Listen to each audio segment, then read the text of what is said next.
Hi, my name's John Martin. I'm the publisher of Vice magazine.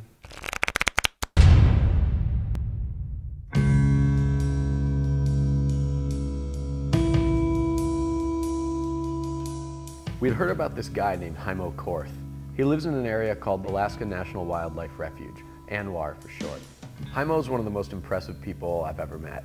He is almost totally self-sufficient, and he's one of those guys that could survive no matter what. Now here it is, Vice presents Haimo's Arctic Refuge.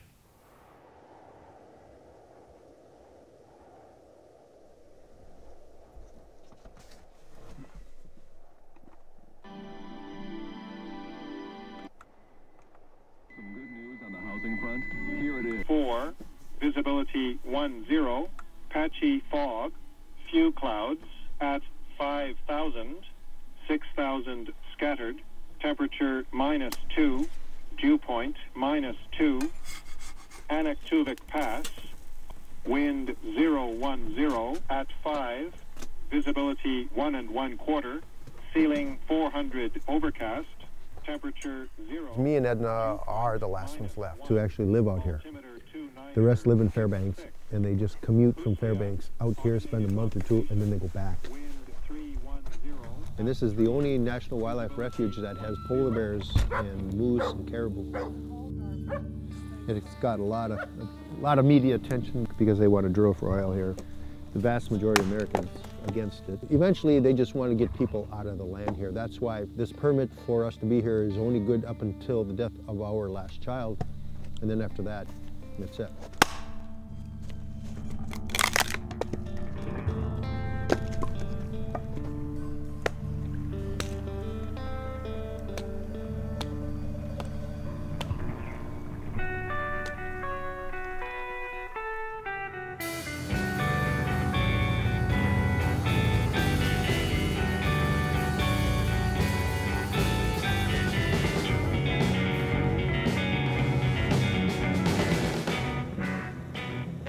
It's Thomas.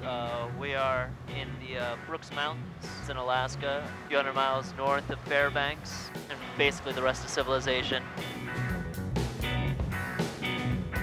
We're going to the cabin of Haimo Korth and his wife Edna. He's been a trapper up here for 30 years, carved out his own life, lives completely by his wits with a little assistance from the occasional bush plane.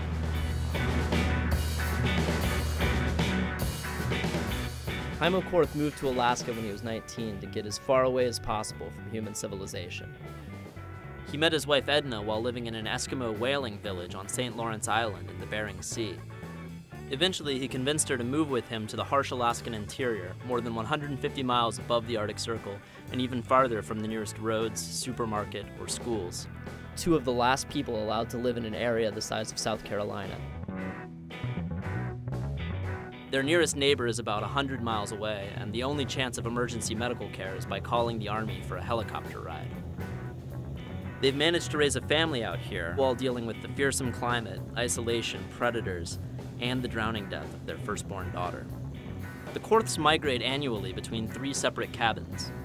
Rotating cabins keeps them from depleting the resources in any one spot and ensures that there should always be enough fur and meat available for them to make it through a winter. We're gonna spend a week with them and see what it's like to live on America's last frontier. Just look for a straight gravel bar, straightens the key thing, hopefully into the wind. Oh, there's his cabin. Oh yeah. Oh, there's his tent. Landing should be still all right at this time.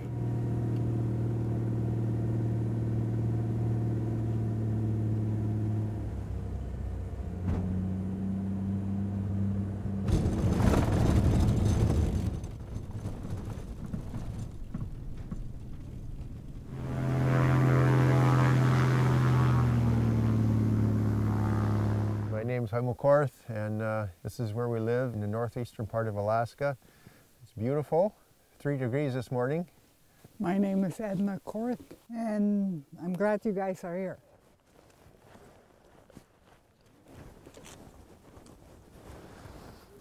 Already breaking in the gear.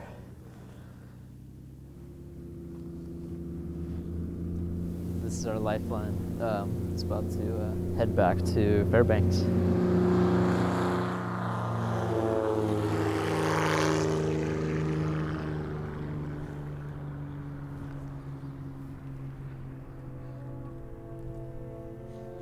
me and there are 6 others in the refuge that were here prior to it being a refuge.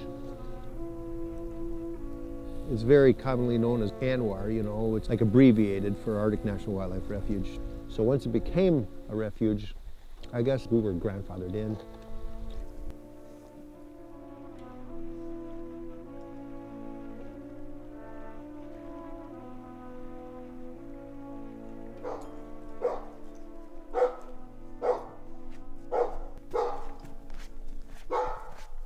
Bear alarm. Oh, look at all that meat. People come out and they want to do this and they don't realize how it is. Yeah. They think, oh, I can do it, I can do it. Yeah. And then they come out and pretty soon they realize, damn, it ain't like this. And they build a nice place and they spend 2 or 3 years just to tough it out, just to prove to themselves. Yeah. I mean, for someone to trap this far out like this, it took me years and years and years to get what we have here. Now, come over here. The reason we set up this tent is because if the cabin ever burns down, the tent is here, it has a wood stove, it has wood in there, it has cots in there, it has extra clothes, extra sleeping bag that would actually save your life. It's very important. You know, I mean, to be out this far without something extra to get into, you're running a high risk. Stick the branches in like that. Here's the stock market, which really affects you out here. You know? Okay, do you think you can get it going? I think so. Okay, you'll learn really quick. Okay, close it up. Our youngest daughter and her husband were sleeping in here when they came up here last month, you know. Our other daughter, her child, we had the grandkid up here. That's great. Yeah. When we built the house, when the girls were small, we put moss and logs. Is there anything else between them? Like? No, just moss. Just moss and log. Yeah. Wow. Rhonda, she's 24 and she's working at the emergency room. Corinne, she's married and she's 20 and she works at Sportsman's Warehouse. She wants to go back to college. A week before you guys were here, they were both here for 10 days. But it was nice to have them out here, but kind of crowded. Yeah.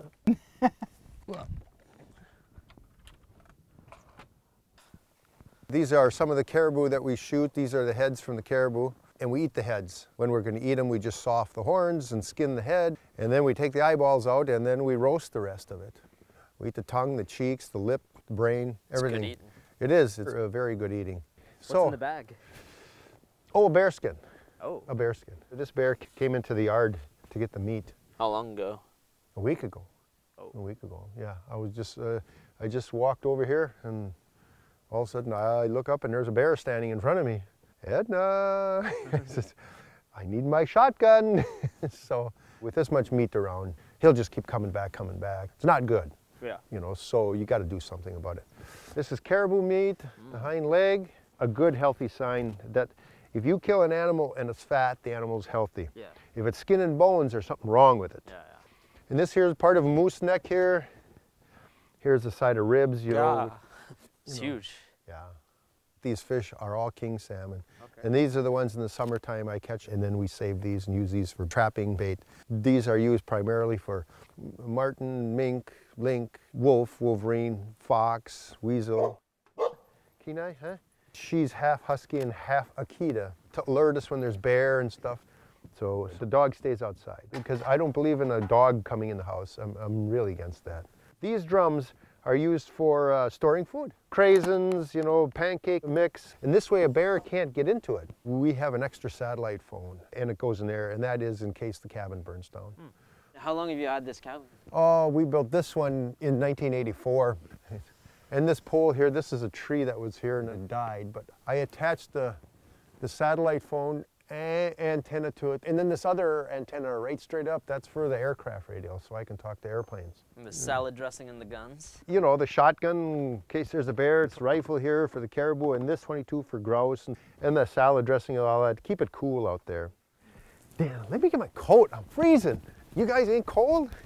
I'm getting there. I'm getting there now, I gotta get my coat. Hello, Edna. Oh, this is the antenna for the radio right here. In the middle of winter, geez, we pick up Europe easy. London comes in real easy. Tokyo, all that, and you know, China somewhere, I don't know. Yeah. they all come in. Are these all your traps? All? No. This is maybe 1/100th of them right here. Where are the rest? All over. Oh, they're already out and set. Yeah, a lot of them. This is for marten and then mink and muskrat, you know. And this is a beaver snare here. We put this under the ice for beaver. And then here's more snares right here. John and John, they're getting a shotgun. But I won't say, the dogs go nuts. More likely or not, it's a moose or a caribou, but it could be a bear. How are you guys doing? Doing all right. Yeah. Basically, they're like our bear alarm.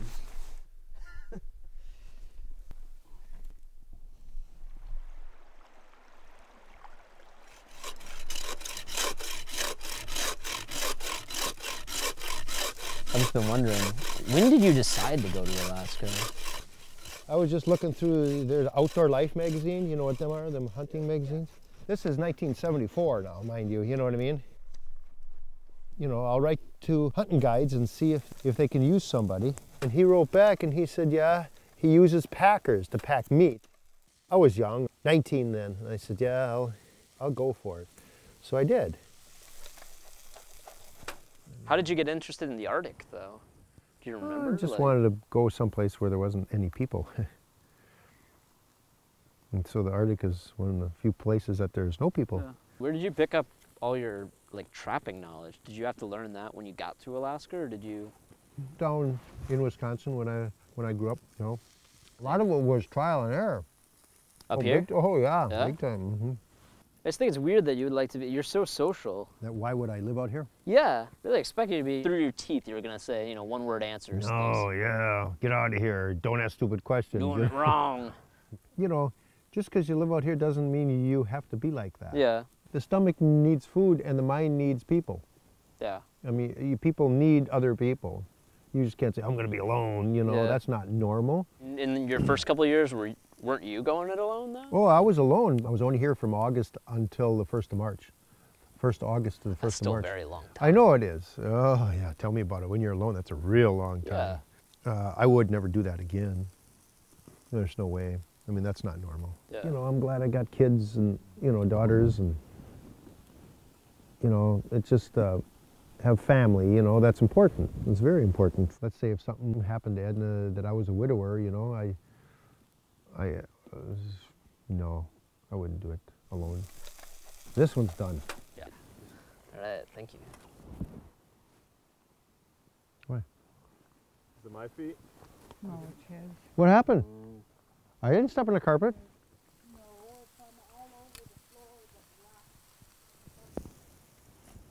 Well, of course it's black. I'm stepping in the mud right now. No matter what, it's my fault. So I'll just leave it at that. Do you ever think about how long you can? Live out here? Yeah, you Well, can keep this lifestyle. Well, I hope to die out here. Yeah. How does that sound? I just do it not because I want to be a survivalist. It's just because it's a way of life.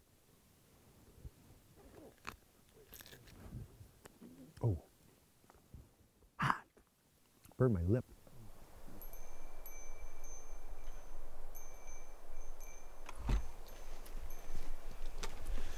Go. You ready? Shall we?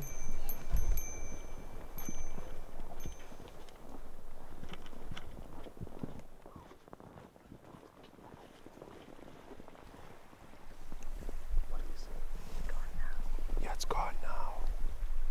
But I'm just listening for something swimming across the water. Yeah, you see across the river, right where my light is shining. I shot the caribou over there, and the gut pile is over there. You see, and when I came out here just now, I looked over there and I saw a pair of eyes looking at us, and I don't know what it was. Right there it is. See it over there. See it? See the eyes over there? Okay, nobody talk. Let's just go over there and get water. And listen, because if that starts swimming across the river, then tell me. Okay.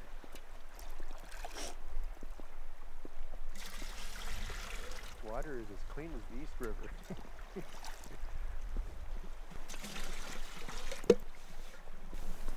Kind of an eerie feeling, ain't it? over there and you see two white eyes looking at it. We had a good summer camp vibe going by the end of night 1, but the monster eyes across the river served as a good reminder that we had a lot more to fear out here than constricted bowels and shitty cocoa. You know, who saw the eyes besides me? I think I saw something. Here's the gun. You might as well take it anyways. Being told to sleep with a loaded shotgun also didn't help.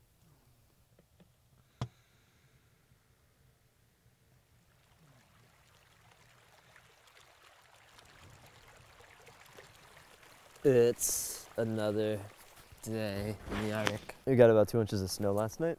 This morning, I woke up to a gunshot. And that was evidently Haimo popping a squirrel. Just want to check on the temperature before we go in. It's 20 degrees. I think it's good to point out how far down these thermometers go, and that is to -80. But that shit hopefully happens months from now, not tomorrow. There's a chair over there. Oatmeal? Okay. How is oatmeal today? Oatmeal's great. There you go. The 22 for grouse and that. Yeah. You know, so we can have dinner. Yeah, there you go. Okay. There you go, right on. We do this every year. This time of the year we go fishing, Arctic grayling, so we could eat them at winter time. I went fishing a lot with my dad. I hunt and trap with him because I was the oldest. Where did you grow up? Sibunga, St. Lawrence Island. I mean, you're following the same route you normally take. After living out here for 35 years, you just know. It's just in you. A person just has a sense in them. You just know where you're going. Look at this. See these big slivers like that and this and that? This was cut down with a stone axe, you know, prior to the white man coming here. Because there's still stuff out here like that. When did you first come to the bush? In 1982, we got to the lower cabin. Haimo has a little tiny cabin that you could walk around like this. I thought to myself, what am I getting into? And then 2 days later, I told him, you got to do something about the roof because I'm walking around. You hold the line, flip it back, and then as you cast, you leave go of the line. Oh, did I? Shoot. I think I put it in the tree.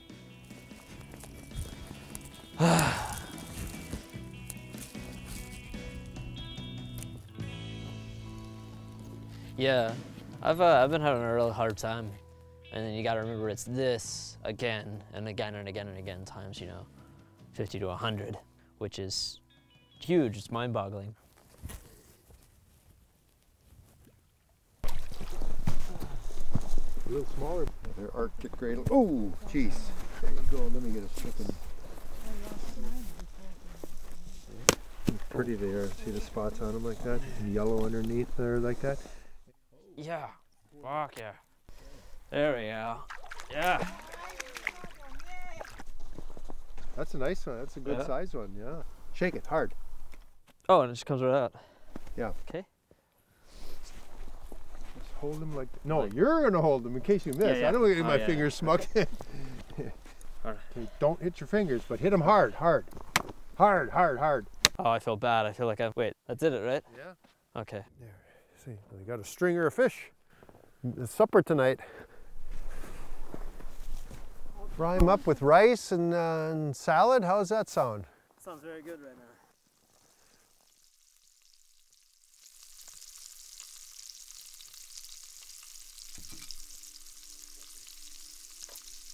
Well, dig in, you boys.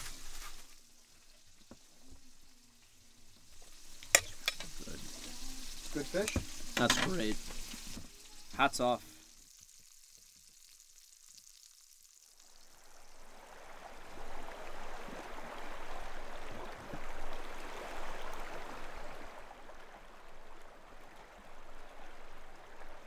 We're going to go hunt caribou. We're going to go climb up to a ridge and we're going to look for caribou, and hopefully there'll be caribou, and if there are, then we'll shoot a young bull or else a lone cow, and we'll have some fresh meat.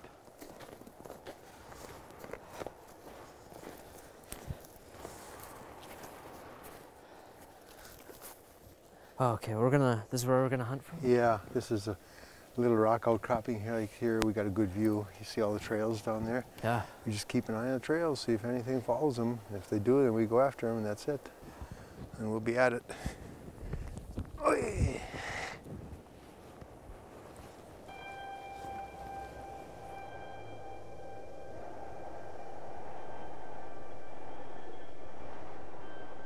This is my theory about mankind.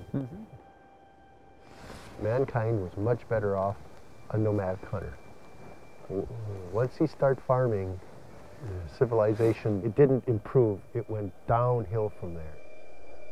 I mean, when you look at human beings, how long they've been on Earth, they were far more hunters and gatherers than what they were farmers. We're out to set some snowshoe hare snares. Tomorrow we're going to check them and hopefully we'll have a meal. It used the Earth's resources too much. It drained out, I mean, crime increased, diseases increased, life was too easy. This is the snare. Yeah. I kind of blame like Europe, you know, I mean, because everybody in Europe was a nomadic hunter, except I blame the Romans for coming there and trying to make people into, you know, farmers just like them. Is his tracks underneath the snare? You want the snare right there. Like in France, you know, the Gauls, they did that, and then in Britain too, they conquered them, and they were all just little tribes living off the land, like hunting. Food was semi-reliable, so then he bred more, had more children. So then the more children, the more mouths to feed. People live closer together, so in turn, disease came. See, I like it if you guys catch some too, because then when we eat it, you'll feel better. It's a good feeling. It's better than going to the store and buying something. That doesn't give you the same feeling, you know, if you go out and hunt it or something. And now what happened to the Roman civilization? They all got lead poisoning. Yeah, that's right, they did. Yeah.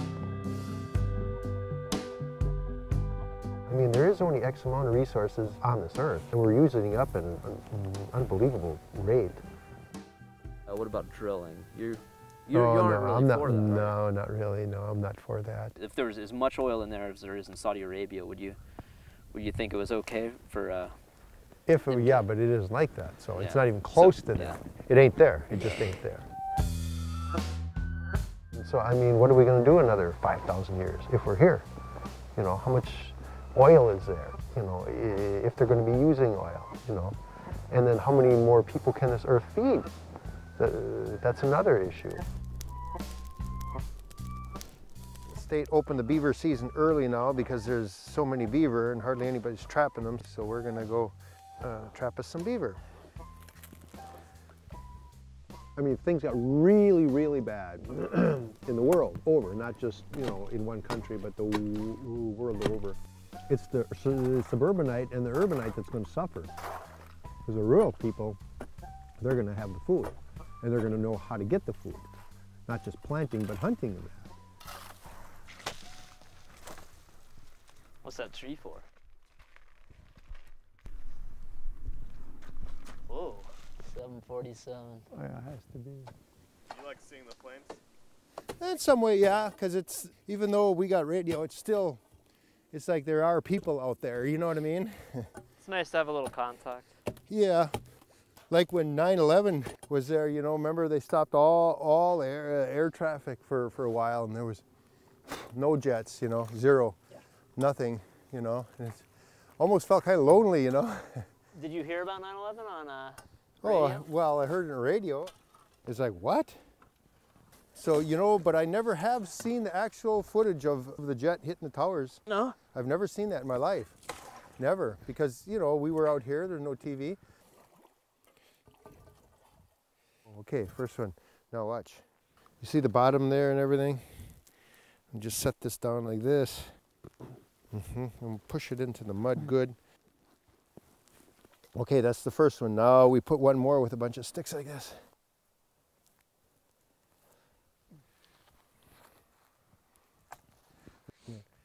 That's it.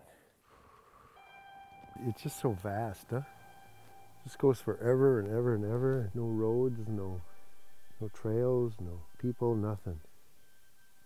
I don't know whether that's comforting or terrifying. Well, it's comforting me, but it depends the way everybody feels different about that, you know? Yeah. I feel safe. That way, I feel safe.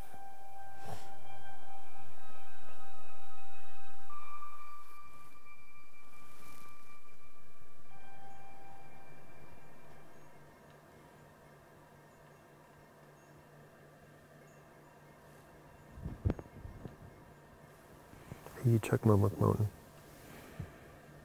Groy Mountain. Give me the binoculars. Let me look over there on the mountains.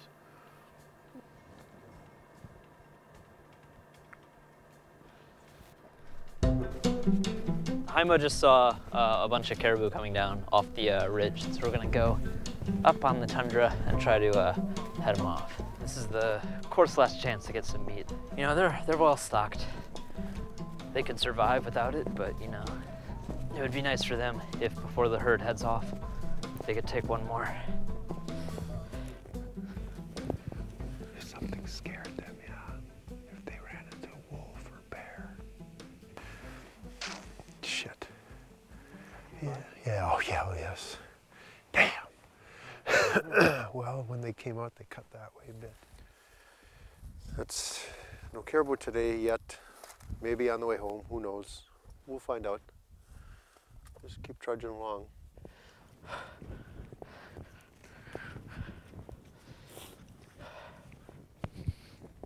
Something killed the calf caribou here. Either wolf, wolverine, or bear, one of the two.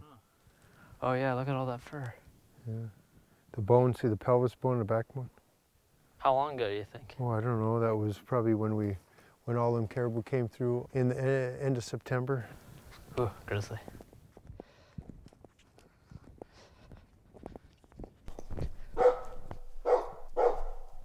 Let me get the saw.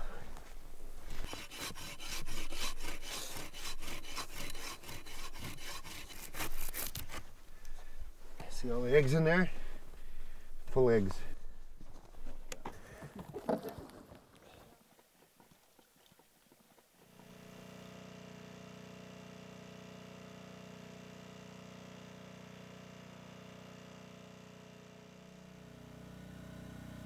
Is that the whole year's catch? No, that's not 135 mark. That's only like 50 or something like that. Corinne and Scott. Oh, that's out here recently. I'm into movies somewhat, you know. I like the sci-fi movies, you know, like the aliens and stuff like that. I like stuff like that. Transporter, born in East LA, Addams Family. Munich takes a long time. That's like almost a 3-hour movie. Predator or whatever. That night, after looking through family photos on Edna's gas-powered laptop, we'll watch this one. Haimo treated us to a special screening of Predator. The irony of watching Major Allen Dutch Schaefer try to trap and kill Predator in the company of a fur trapper did not escape us. Nor did Haimo waste any opportunity to point out when and how Schwarzenegger's various Predator traps were total bullshit. At this point, it was very easy to forget that we were on the furthest brink of human civilization, and not just sprawled out on a friend's couch, basking in the glow of a TBS staple.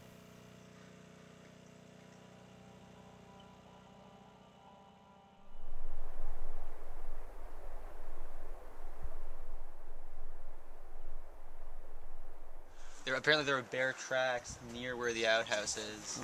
What the fuck are they doing? The next morning, our feelings of suburban safety and contentment were vanquished for good by the discovery of bear tracks near the cabin. Here they come again. Good morning.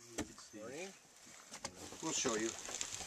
See, you went to find the tracks. Yeah, we'll have to show you. We got to get rid of him because otherwise he's going to wreck your tents and everything.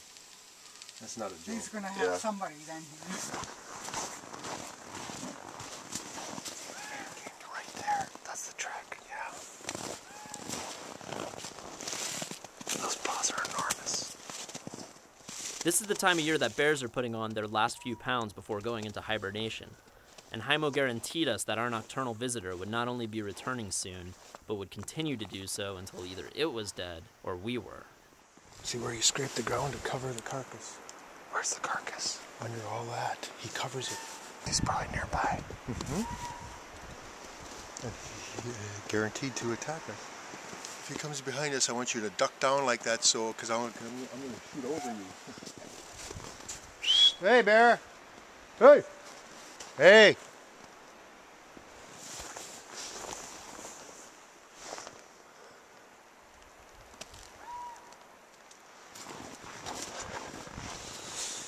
Pretty spooky back there, huh? Yeah.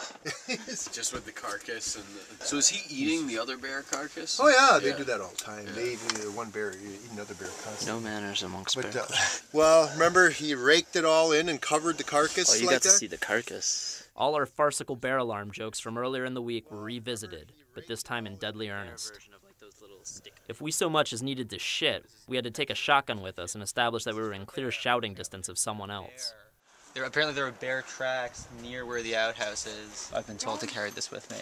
Don't shoot this way. Right. If you see him on that side, shoot at him. Right. And a killing shot is where? Like head or the heart? On the chest. Chest? Yeah.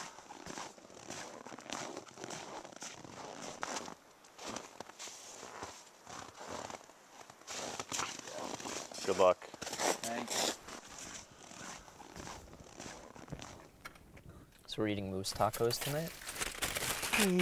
Yeah. Taco night. Jaimo's favorite. You'll see I'll just have 2 taco shells tonight, and there's 10 or 12 in a box. He'll eat the rest. How do your daughters eat a lot? Yeah. Were you worried when they were little about bringing them up out here? Oh, no. No? I taught them since they were 5. And Emma told me went to boarding school for a couple of years. Or I don't know. yeah, both of the girls did because I think it's time for them to move. You know, I told them I didn't want to teach them anymore because I don't want to do high school again. There. We just open it. It's too hot. It's too cold. The first taco I ever had, it's like I fell in love with it. I said, man, what have I been missing all these years? Oh, it was good. Ooh, I loved it. Any kind of Mexican food, I had to come to Alaska to have it first. Alaska. This year is exceptionally weird. It really is. This is the 3rd time a neighbor come in. I think that is. There are more of them?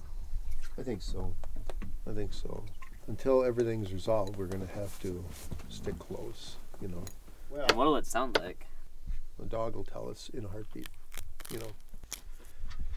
That me and Edna and you, we're going to have to boogie out real quick and take care of it. I'll be the last person. You're going to be right with us. You and me will be in the lead, especially you. You'll be.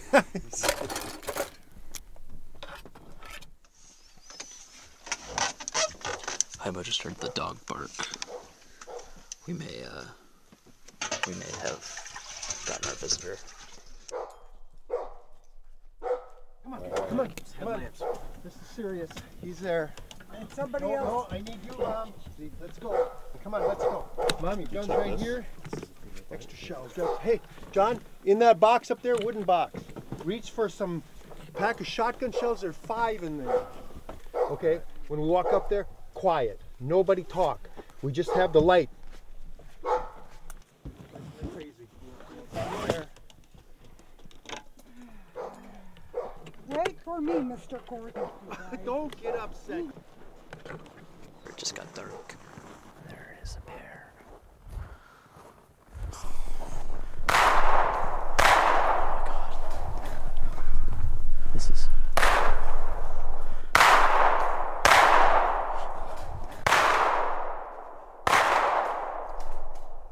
The bear's making some terrible fucking noise, but I don't know if those are... Oh. It sounds like the bear's moving.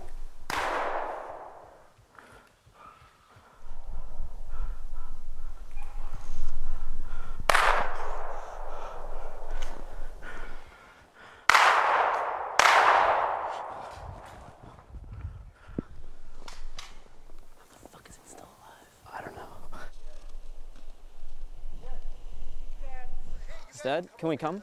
We're good? We can shit in peace. The bear is dead. Imagine if you got attacked by that. Fuck. Was he on all fours or was he up high? He was all fours. Oh, okay. Yeah, all fours, and then that makes it harder to shoot. Once him, he was hit, he was rolling around all over just like a ball, and that was even worse. That's terrifying. To try shoot him. Hey. That could take a chunk out of you in a heartbeat. Yes. It was so dark that we kept shooting and shooting and shooting, and I know I missed a bunch because I couldn't see the bear in the sights of my gun.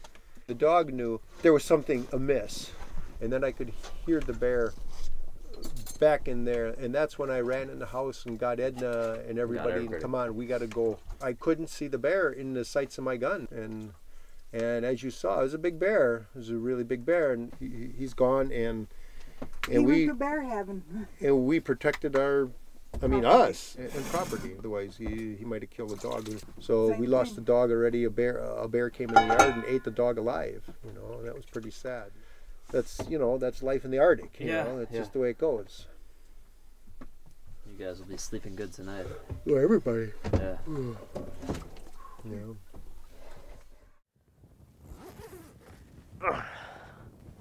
Morning. I am really a little bit uncertain which one. I've got no clue what day of the week it is either. I just realized. Don't fall, Mom. A lot of air bubbles, huh?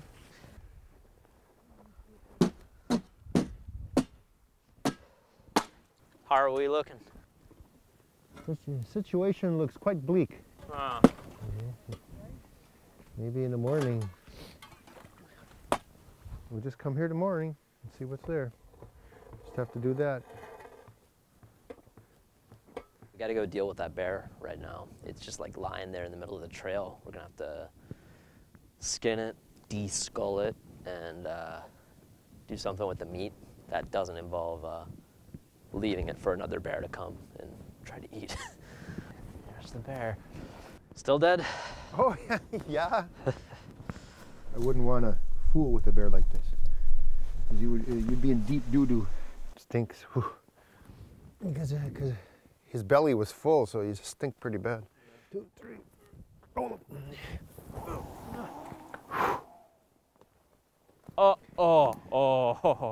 He,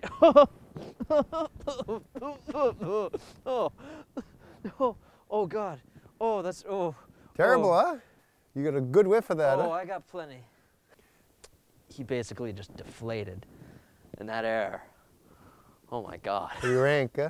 That was some rank air. That was okay. That was worse than anything I'm gonna do on this trip. Oh, is this gonna happen again now? Yeah, he's kind of rigor mortis in here.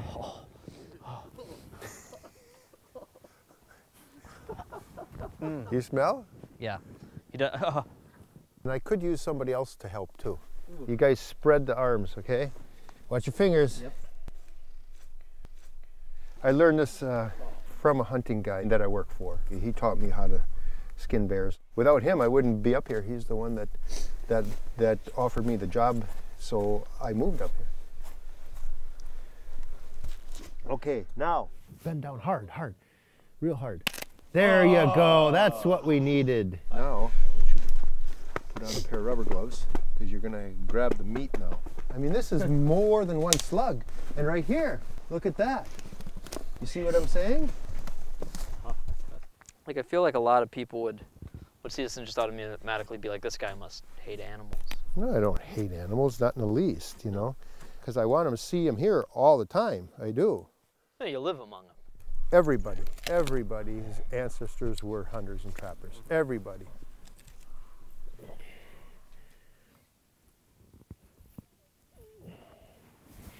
Hold that leg, grab this one. You and me, Thomas, pull this one. You gotta lift it up, it's gonna be hard. 1, 2, 3. There we go, there we go, there we go. Just like this. Okay, tell you what, to keep that clean, fold that there like that. That's good, there we go. Put your fingers in the nose and, okay. No, really, can you do it? Yeah. Oh, that feels kind of odd. Okay, now.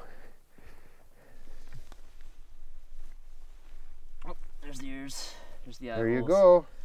Here's our bear. I got to cut that skull off. The skull has to be brought to the Alaska Department of Fish and Game. I mushed up the skull bad. Ooh. These are all shots that are going to give me nightmares.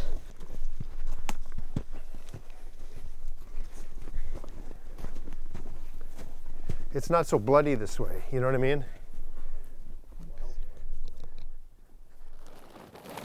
Okay, push it down like this. Okay, there. 1, 2, 3. Once we get on the snow, it'll be easier.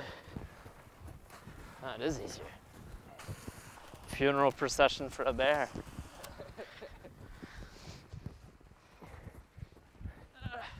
To there. That's good. Okay. Well, let's go check snares.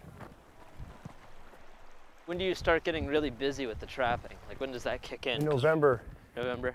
Yeah. And how long does it last? Like, until March, I'll be really busy. Trapping every day. Nothing. First one empty. See it? It's right down here. See the snare you set there? David's is empty.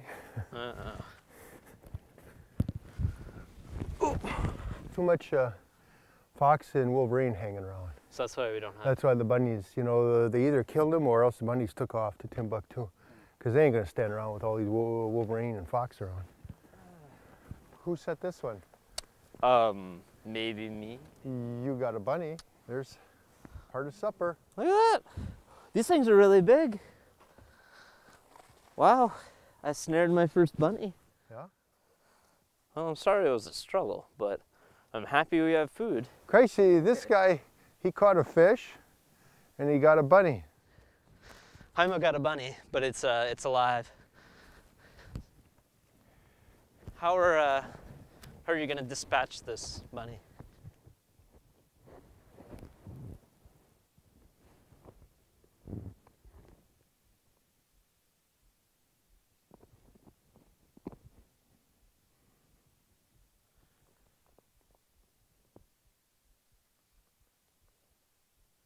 Is that not the final? I gotta admit, that was a little bit rough. What was? You know, it's kind of like buying it at the supermarket. Was the first time that we found it, and it was the deed had already been done. Well, this time I had to do it. And this time you had to do it, yeah. Well, so you have to.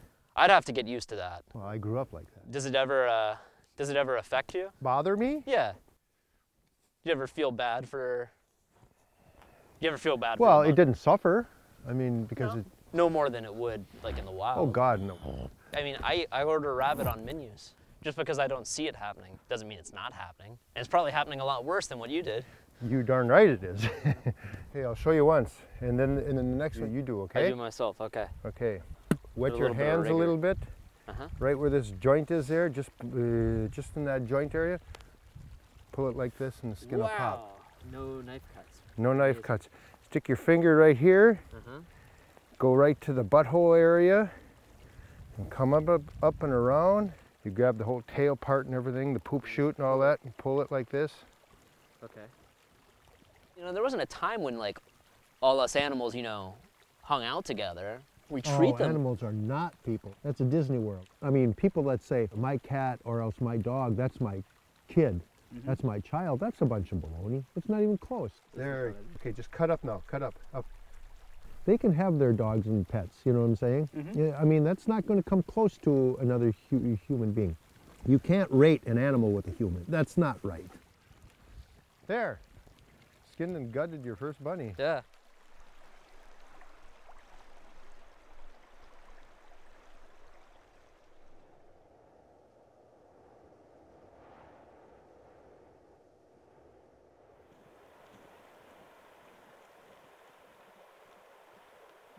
You guys ready? Ready? Off we go into the wild blue yonder. Can you tell me where we're walking to right now? Oh, we're gonna go up on the ridge by our daughter's cross up there. The daughter we lost out here. We put flowers there every year. So that's what we're going up there for now. Jaimo and Edna's daughters, Kryn and Rhonda, are grown and live in Fairbanks now. Jaimo and Edna, however, had another daughter named Colleen before either of them was born. When Colleen was 2, she and her parents were crossing the Colleen River in a canoe when it tipped over and she was swept away by the current.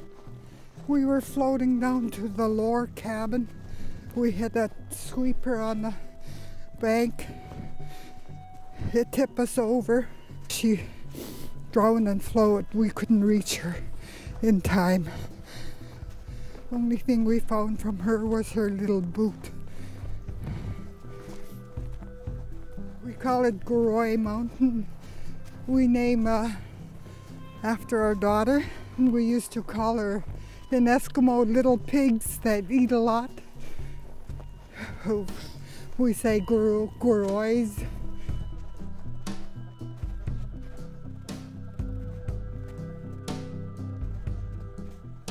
Did you try to have this hill renamed? Yeah, you got to go through a couple committees. The state said that she didn't do anything significant. That's awful. Basically.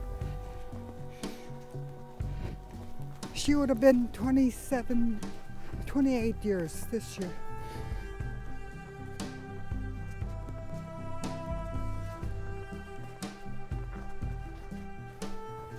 Daré. That's the Eskimo word for come. Daré. You said it wrong. It's Dougie. Say it, Mom. Dougie. Sounds a lot nicer when she says it. I told you you'd make things worse. Oh, come on. Well, this is something we were going to do whether you guys were here or not. And we had to do it before the snow got too deep. And it's a beautiful day for it.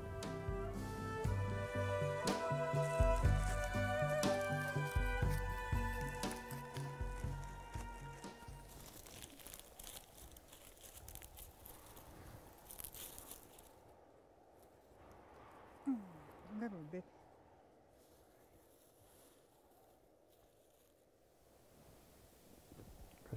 I don't know how to use one of these things.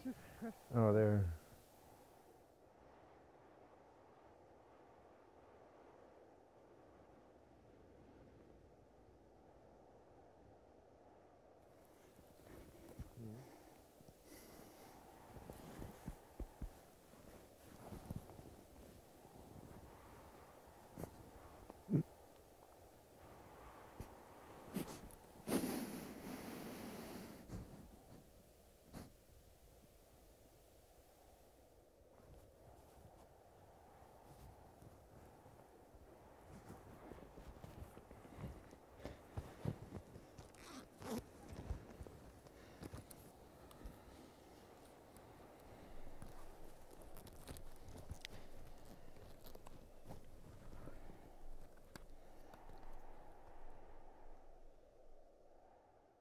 You want this? Yeah. You want this? There, yeah, you are. She's a picky eater in the beginning, but once she starts, she won't stop. Does it bum you out that like there aren't a new generation of like Jaimos and Ednas to come out here? Like that once you guys are gone, there probably won't be in ANWR. There won't be another set of people living. Another final frontiersman? Yeah. I mean, the youth nowadays, very few are interested in the outdoors. And a lot of them don't know survival skills, which is sad. Because they could run into a situation where they need that to save their life, you know? Because you never know what's going to happen in life.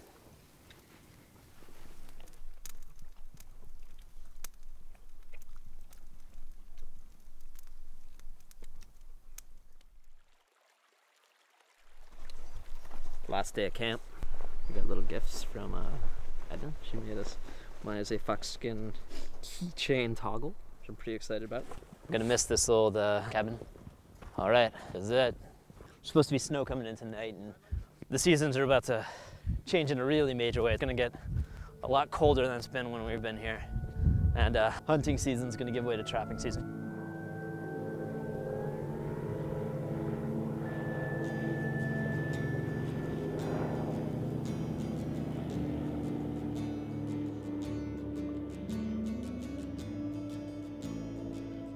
Folks like Jaimo and Edna and the bush pilots out here, they're the last. I mean, They're some of the last people from whom you can learn like this, dying skill set.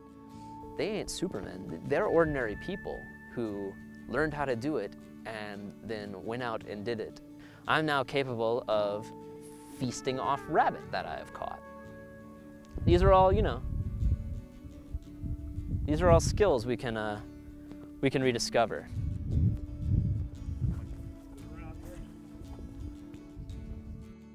All right, guys. Goodbye. Have a good winter. Yeah, you too. Yeah. All right, bye.